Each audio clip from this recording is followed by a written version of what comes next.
अक्सर हम अपनी डेली लाइफ में इस तरह के सेंटेंसेस बोलते हैं जहां हम कहते हैं इसी बहाने मैं तुमसे मिल लूंगा।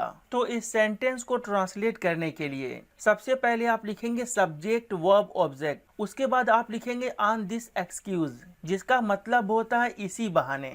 यानी इस सेंटेंस के लिए आप कहेंगे I will meet you on this excuse, यानी इसी बहाने मैं तुमसे मिल लूंगा। अगर आपको कहना हो इसी बहाने मैं तुमको देख लूंगा, तो इस सेंटेंस के लिए आप कहेंगे I will see you on this excuse, यानी इसी बहाने मैं तुमको देख लूंगा। अगर आपको कहना हो इसी बहाने हम टहल लेंगे, तो इस सेंटेंस के लिए आप कहेंगे we will have a walk on this excuse, यानी इसी बहाने हम टहल लेंगे। अगर आपको कहना हो इसी बहाने तुम एक दूसरे को जान लोगे, तो इस सेंटेंस के लिए आप कहेंगे you will know each other on this excuse, यानी इसी बहाने तुम एक दूसरे को जान लोगे।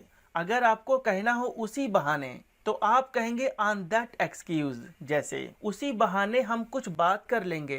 तो इस सेंटेंस के लिए आप कहेंगे we will have a talk on that excuse, यानी उसी बहाने हम कुछ बात कर लेंगे, उसी बहाने तुम्हारा टाइम गुजर जाएगा।